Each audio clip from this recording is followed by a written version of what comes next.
Good morning, students. My name is Saurabh Kumar. So, in last lecture, we are discussing about lifting machine. Now we will continue our topic lifting machine.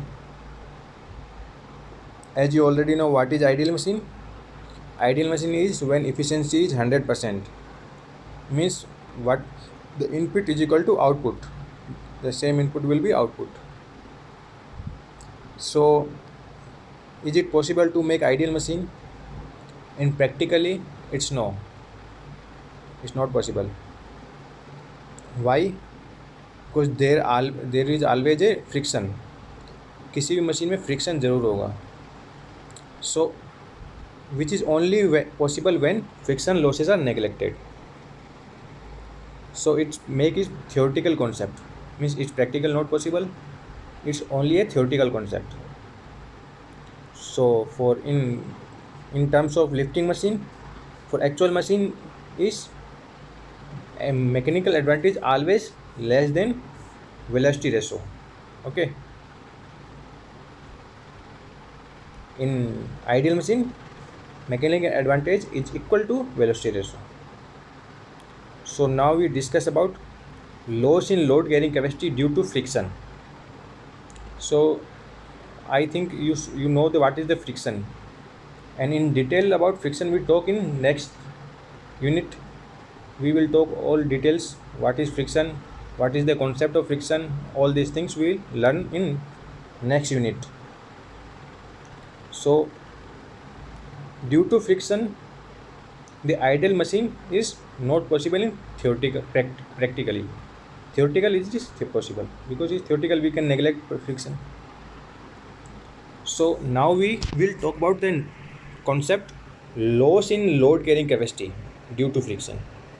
You can easily say that what we are saying is due to friction what loss carrying capacity we are losing. Means let's take example. If there is no friction we can lift 100 kg weight. Now due to friction we cannot lift 100 kg, we can lift only 80 kg. Means we are we are loss about 20 kg. Okay, so now you can understand that what is loss of weight or loss of load. W loss is equal to what is W ideal minus W actual. It is difference between ideal load and actual load. Okay, so what is actual load? Actual load is P into MA. What is MA? W into P. So we can see W is equal to P into MA. What is actual load? P into MA. What is P is here effort, MA is mechanical advantage. We already know mechanical advantage in terms of efficiency. So we put in terms of efficiency mechanical advantage. So it happened is P into efficiency into VR. Okay, and what is ideal load? P into VR, because here efficiency is 1. Okay, you understand? Now we put values ideal load and actual load. So we can see that we get the equation W loss is equal to P into VR bracket में 1 minus efficiency. Okay, सो इस concept को अगर समझने की try करें कि मतलब ये है क्या, तो इसमें अपन क्या क्या गेन कर रहे हैं, मतलब क्या हमें पता चल रहा है कि हम इससे क्या निकाल रहे हैं. We are finding is what is loss. Means if there is no friction we can lift 100 kg. Taking example, we can lift 100 kg and due to friction we can only lift 80 kg. So we are lost 20 kg. We cannot lift 20 extra kg because of friction. So this loss we are calculating. Now you understand what is loss in load carrying capacity due to friction. Similarly, in terms of effort, so in terms of load we cannot lift more load, so we are lifting less load. But in terms of effort, means if we are taking example, we have to lift 100 kg But for 100 kg, if no friction is there, we are applying 20 Newton force. Okay, but if there is friction, we have to apply more effort, we have to overcome friction. So for that we have to apply extra effort. Okay, you understand? So in terms of effort, the extra effort required to due to friction. In terms of effort, we have to apply extra effort. In terms of load, we are loss. In terms of loss is there. So it is the difference between actual effort and ideal effort for a given load. Means P extra is equal to P actual minus P ideal. We already know P actual. P actual is equal to W upon MA. What is W? It is load, and MA is mechanical advantage. I think now you understand all the terms. So P actual is equal to, in terms of efficiency, W upon efficiency into VR. And what is ideal effort? Ideal effort is equal to W upon VR, because here efficiency is 1. Okay, so now in terms of P extra, we put all the value and we get W upon VR upon में into 1 upon efficiency minus 1. Okay, you can easily get when you putting all the equations. So here now I want also that W loss also referred as friction force of a machine in terms of load. Okay, W loss also referred as a friction force of a machine in terms of load. Sometime in questions they asked what is friction force of machine in terms of load. They don't ask what is loss in load carrying capacity. They ask in question, means वो घुमा के पूछ रहे हैं. वो ऐसे नहीं पूछेंगे कि जैसे कि लोड लॉस क्या हो रहा है लोड में. वो ऐसे पूछ लेंगे कि what is friction force in terms of load. वो इसको कई बार ऐसे डेजिग्नेट करते हैं एफ लोड. तो वो कई बार ऐसे डायरेक्ट पूछ सकते हैं एफ लोड निकालो, या फिर कई बार ऐसे पूछ सकते हैं कि फ्रिक्शन फोर्स निकालो इन terms of load.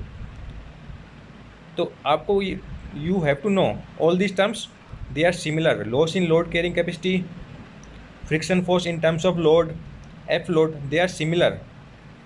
So don't confuse. It is in a new term, I don't know, don't confuse with it. Okay, these all are similar, same. Similarly, in terms of effort, P extra also referred as frictional force of machine in terms of effort, or also designated as F effort. Okay, so sometime in exam same thing. वो ऐसे ही पूछ सकते हैं extra effort required due to friction. वैसे ही पूछ सकते हैं कि निकालो कि machine friction force in terms of effort, और या फिर एफ एफर्ट. तो ये तीनों चीज़ें सेम है. कंफ्यूज मत होना. कंफ्यूजिंग चीज़ में समझना कि नई टर्म आ गई है तो मेरे को पता ही नहीं क्या निकालना है. तीनों चीज़ें सेम है. Okay, always remember that. Now we start new point, reversibility of machine and self locking of machine. आपको जैसे इस चीज़ समझ आ रहा है व्हाट इज रिवर्सिबिलिटी. रिवर्सिबिलिटी कुछ रिवर्स हो रहा है ना. तो sometime a machine is also capable of doing some work if a reverse direction after the effort is removed. Means हो क्या रहा है, एक बार अपन ने कोई फोर्स लगाया, मतलब किसी लोड को उठाया अपन ने अपने एफर्ट लगा के, अब एफर्ट को हटा दें तो वो रिवर्स डायरेक्शन में आ जाएगा. उसको बोलते हैं रिवर्सिबिलिटी ऑफ मशीन. मतलब वापस अपनी सेम जगह आ जाएगा. वो आपने उठाया ऊपर, मान लो 2 मीटर तक उठाया, आपने अपना एफर्ट हटाया और वो वापस आ गया. उसको कहते हैं रिवर्सिबिलिटी ऑफ मशीन. ओके, और same is self locking. Self locking में क्या होगा, मशीन अपनी रिवर्स डायरेक्शन नहीं आएगी. उसको बोलते हैं सेल्फ लॉकिंग मशीन और नॉन रिवर्सिबल मशीन. समझ आया दोनों में क्या डिफरेंस है. सेम, जब वो आप एफर्ट हटाओगे वो अगर रिवर्स डायरेक्शन में आ जाए तो उसको बोलते हैं रिवर्सिबिलिटी ऑफ मशीन. और अगर वो रिवर्स डायरेक्शन में नहीं आए, मतलब वहीं रह जाए, तो उसको बोलते हैं सेल्फ लॉकिंग. आप इसके टर्म से समझ आ रहा होगा. सेल्फ लॉकिंग मीन्स वहाँ लॉक हो रहा है खुद से ही, आपने एफर्ट नहीं लगा रखा, अपना एफर्ट हटा दिया फिर भी वहीं लॉक हो रहा है, या फिर नॉन रिवर्सिबिलिटी ऑफ मशीन भी कहते हैं इसको। ओके, अगर आपको इसके एग्जांपल्स में जाना है तो आप एग्जांपल्स जैसे ले सकते हो, जैसे आप कुएं से पानी निकाल रहे हो, आप एफर्ट लगा रहे हो और पानी जो आपका लोड है जो आप उठा रहे हो बाल्टी में, तो वो आपका लोड हो गया, और जो आप जितना एफर्ट लगा रहे हो वो एफर्ट हो गया। आपने एफर्ट लगाया, कुएं से पानी ऊपर तक लिया है आप, है ना। अब आपने क्या किया, छोड़ दिया उसको, मतलब आपने एफर्ट हटा दिया, तो क्या होगा, पानी वापस बाल्टी समेत नीचे चला जाएगा, गिर जाएगा कुएं में। तो ये क्या हुआ, रिवर्सिबिलिटी ऑफ मशीन हो गया। ऐसे ही अगर आप एक सेल्फ लॉकिंग का एग्जांपल लो, तो जैसे आप कार को उठाते हो, जब कार को जैक से उठाते हो किसी का, जब आप टायर बदलते हो तो आप एफर्ट लगा रहे हो, वो धीरे धीरे उठ रहा है, आपने एफर्ट हटा दिया तो कार जितनी ऊपर उठी वहीं रुक जाती है, ऐसा नहीं है कि वापस नीचे की तरफ आ जाएगी। तो उस मशीन्स को बोलते हैं सेल्फ लॉकिंग मशीन या फिर non reversible machine. Okay, now you understand what is this terms, reversibility of machine, self locking of machine. और सेल्फ लॉकिंग ऑफ मशीन और नॉन रिवर्सिबल मशीन आर दोनों सेम टर्म है। Okay, so now we have to find what is the condition of reversibility of machine, किस condition में होता है कि जब वो वापस आ जाती है। हम जानते हैं फ्रिक्शन क्या होता है, फ्रिक्शन होता है इनपुट माइनस आउटपुट। अगर फ्रिक्शन जीरो है तो इनपुट और आउटपुट सेम होता है, मतलब आइडियल मशीन होती है, मतलब इफिशिएंसी 100% होती है। ओके, इनपुट हम जानते हैं, यहाँ पे इनपुट क्या है, इन टर्म्स ऑफ अगर लिफ्टिंग मशीन की बात करें अपन, तो इनपुट क्या है, P into y, P is effort, Y is effort को अपन ने कितना डिस्टेंस तक मूव किया। ऐसे आउटपुट क्या है, W इंटू एक्स, W क्या है यहाँ पे, लोड, एंड X क्या है, लोड को अपन ने कितने डिस्टेंस तक मूव किया है या कितना ऊपर उठाया आपने, है ना। तो फ्रिक्शन क्या होगा, P into Y minus W into X. But अपन ने देखा है कि जो कंडीशन है फ्रिक्शन के लिए वो क्या होगी। सो इन दिस हमने पाया जैसे W into x, W into x यहाँ पे क्या है, आउटपुट, जो आउटपुट होता है वो ग्रेटर देन होता है हमेशा फ्रिक्शन से, और यहाँ पे फ्रिक्शन क्या है, P into Y minus W into x. Okay, अब इसको अपन को सोल्व करें अगर, तो सोल्व करेंगे तो W इंटू एक्स इधर आ जाए तो 2 इंटू डब्ल्यू x will be greater than P into y. इसको और सोल्व किया तो W इंटू एक्स अपॉन में P into y greater than 1/2। इसको अपन और थोड़ा सा सही से अरेंज किया तो W अपॉन P अपॉन में Y अपॉन एक्स, ये दोनों टर्म आपको सिमिलर लग रही होगी, कुछ टर्म्स याद आ रही होगी। W अपॉन P क्या होता है, MA मैकेनिकल एडवांटेज, और Y अपॉन एक्स क्या होता है, वेलोसिटी रेशो। यहाँ पे अगर इसको कन्वर्ट कर दिया तो mechanical advantage upon velocity ratio will be greater than 1/2। और ये भी एक टर्म अपन को पता है ये क्या होता है, mechanical advantage upon velocity ratio, इसको अपन क्या बोलते हैं, इफिशिएंसी। तो efficiency will be greater than 1/2। 1/2 क्या होता है, 1/2 होता है 0.5 या 50% इफिशिएंसी। तो इसका अपन को कंडीशन क्या आ गई, जब भी इफिशिएंसी ग्रेटर देन 50% होगी तो ये कंडीशन होगी कि मशीन रिवर्सिबल होगी। इससे अपन एक तरीके और निकालते हैं, अगर ग्रेटर देन 50% नहीं है तो मतलब सेल्फ लॉकिंग मशीन है ना, दूसरे टर्म में अगर बात करें तो। ओके, अगर आप सोच रहे होंगे कि अगर ये कैसे आया ये term W upon x will be greater than P into Y minus डब्ल्यू एक्स, तो आपको अगर रिवर्सिबिलिटी चाहिए तो इसके लिए क्या चाहिए कि आपको इतना एफर्ट लगाना है, मतलब जो आपका अगर आउटपुट है, आपका फ्रिक्शन यहाँ पे ये हो गया P इंटू वाई माइनस, और जो आउटपुट है अपन W अपॉन एक्स, तो इतना आउटपुट इतना होना चाहिए कि वो फ्रिक्शन से ज़्यादा हो कि उसको ओवरकम कर जाए, ओवरकम कर जाएगा तभी वो वापस आएगा, क्योंकि जाने में भी तो आपको फ्रिक्शन लगेगा ना। तो आपका जो आउटपुट होगा वो ग्रेटर देन होना चाहिए फ्रिक्शन से, तभी वो रिवर्सिबल ही होएगा। और उस कंडीशन को अपन सोल्व करके जब आएंगे तो अपने पास क्या आया है, efficiency greater than 1/2, means efficiency 50% से ऊपर होएगी तो वो कंडीशन रिवर्सिबिलिटी की कंडीशन होएगी। Okay, so I think you understand all the terms. Reversibility क्या है, सेल्फ लॉकिंग क्या है, और अपन और क्या पढ़ा है, आइडियल मशीन। आइडियल मशीन में भी अपन ने देखा है loss in load carrying capacity में, एफर्ट एक्स्ट्रा रिक्वायर्ड कितना होता है उस टर्म्स में, समझ। अब अपन करते हैं एक एग्जांपल। मान लो एक एग्जांपल लिया आपने, in a lifting machine whose velocity ratio is 50 and effort of 100 newton is required to lift a load of 4 kilonewton. Is the machine is reversible, ये आस्क कर रहा है, ये क्वेश्चन है कि मशीन रिवर्सिबल है क्या नहीं, अपन को निकालना है। एंड इफ सो, एक सेकेंड क्वेश्चन इससे रिलेटेड, यदि है तो what effort should be applied so that the machine is point of reversible. तो इसमें दो क्वेश्चंस हैं, एक तो अपन को पूछ रहा है कि मशीन रिवर्सिबल है कि नहीं है, and then second point is अगर है रिवर्सिबल तो वो एफर्ट बताओ जिस एफर्ट पे जस्ट पॉइंट ऑफ रिवर्सिबल हो। Okay, so again I suggest stop this video and try to solve yourself. आपको अगर ऊपर समझ में आया है तो आप खुद से भी कर पाओगे, और अगर कुछ प्रॉब्लम आ रही है तो फिर अपन नीचे सॉल्व कर रहे हैं तो उसको फिर आगे देखो कि क्या अपन, मेरे को क्या प्रॉब्लम है और यहाँ पे क्या हो रहा था।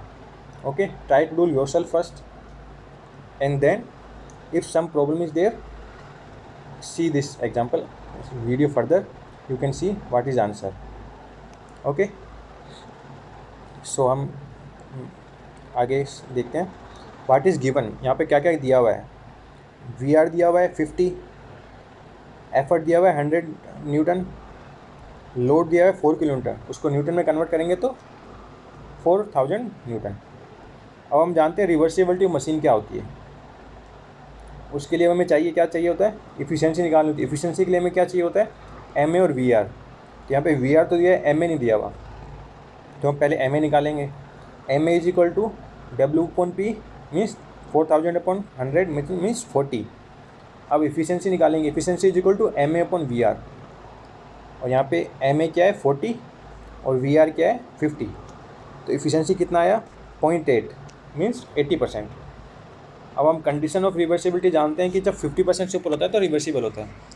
तो क्या 50% 80% 50% से ऊपर है, यस, और यस है तो means it is reversible machine.